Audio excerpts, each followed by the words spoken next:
Hello, we are going to be reading from the book PollyAnna. So if you can get a copy for yourself, each day you can read a chapter with me and follow along.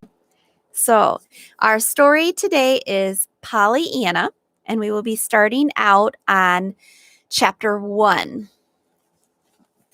So let's flip over to the title page. PollyAnna.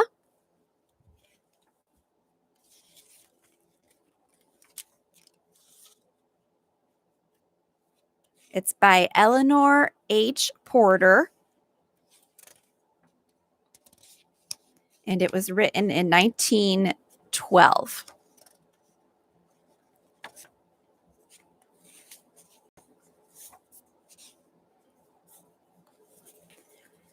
Chapter 1. Miss Polly.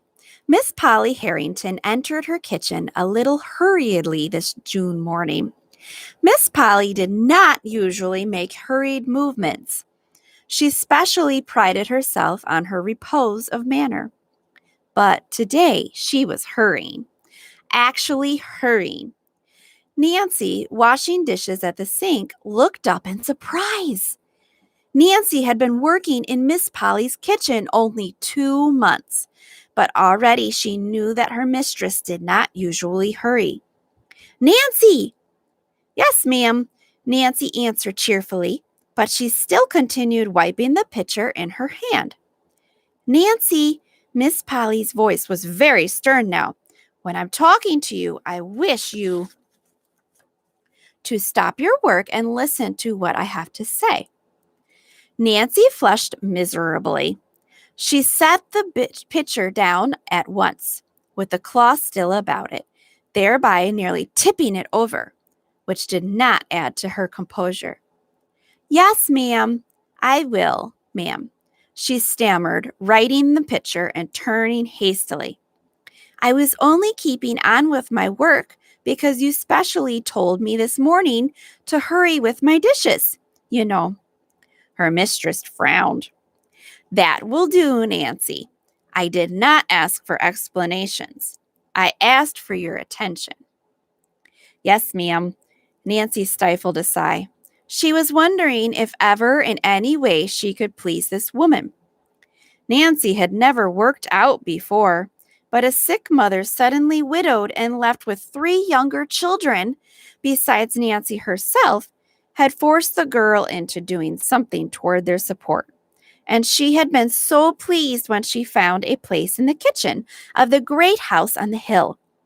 Nancy had come from the Corners, 6 miles away, and she knew Miss Polly Harrington only as the mistress of the old Harrington homestead and one of the wealthiest residents of the town. That was 2 months before. She knew Miss Polly now as a stern, severe-faced woman who frowned if a knife clattered to the floor, or if a door banged, but who never thought to smile, even when knives and doors were still.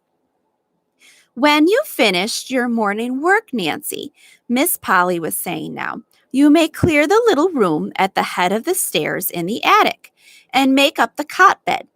Sweep the room and clean it, of course, after you clear out the trunks and boxes." "Yes, ma'am. And where shall I put the things, please, that I take out?" "In the front attic." Miss Polly hesitated, then went on. "I suppose I may as well tell you now, Nancy. My niece, Miss PollyAnna Whittier, is coming to live with me. She is 11 years old and will sleep in that room." "A little girl coming here, Miss Harrington?" "Oh, won't that be nice?" cried Nancy, thinking of the sunshine her own little sisters made in the home at the Corners. "Nice? Well, that isn't exactly the word I should use," rejoined Miss Polly stiffly. "However, I intend to make the best of it, of course. I am a good woman, I hope, and I know my duty." Nancy colored hotly. "Of course, ma'am. It was only that I thought a little girl here might might brighten things up for you, she faltered. Thank you, rejoined the lady dryly.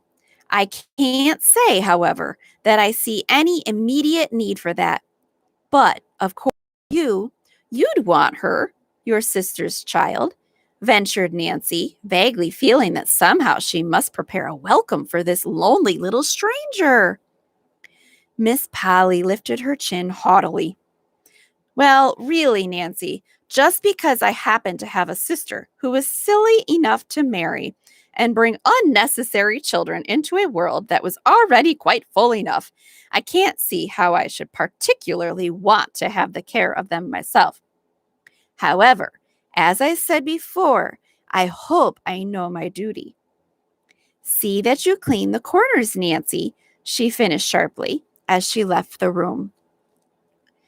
Yes, ma'am, sighed Nancy, picking up the half-dried pitcher. Now so cold it must be rinsed again. In her own room, Miss Polly took out once more the letter she had received 2 days before from the faraway western town, and which had been so unpleasant a surprise to her. The letter was addressed to Miss Polly Harrington, Beldingsville, Vermont, and it read as follows.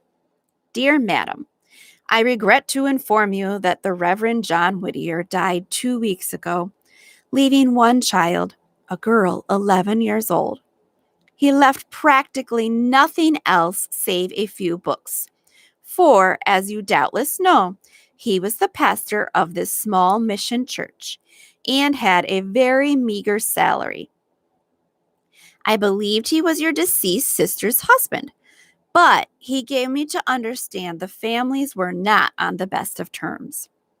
He thought, however, that for your sister's sake, you might wish to take the child and bring her up among her own people in the East. Hence, I am writing to you. The little girl will be all ready to start by the time you get this letter. And if you can take her, we would appreciate it very much if you would write that she might come at once, as there is a man and his wife here who are going east very soon, and they would take her with them to Boston and put her on the Beldingsville train. Of course, you would be notified what day and train to expect PollyAnna on. Page 6.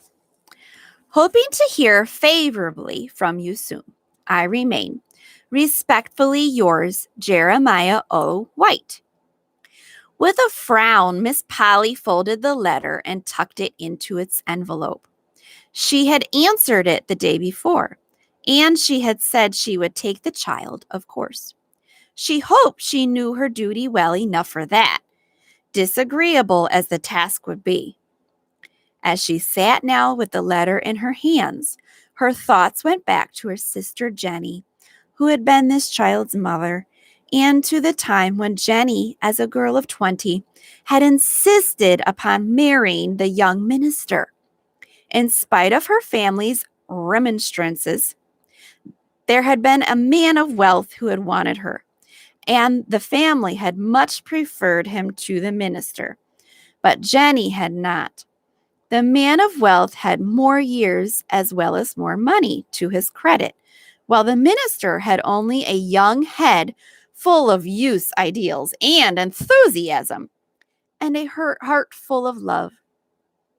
Jenny had preferred these, quite naturally, perhaps, so she had married the minister and had gone south with him as a home missionary's wife. Page 7. The break had come then. Miss Polly remembered it well, though she had been but a girl of 15, the youngest at the time. The family had little more to do with the missionary's wife. To be sure, Jenny herself had written for a time and had named her last baby PollyAnna for her 2 sisters, Polly and Anna. The other babies had all died. This had been the last time that Jenny had written, and in a few years there had come the news of her death, told in short but heartbroken little note from the minister himself, dated at a little town in the West.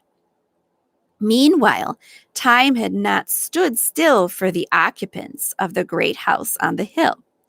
Miss Polly, looking out at the far-reaching valley below, thought of the changes those 25 years had brought to her.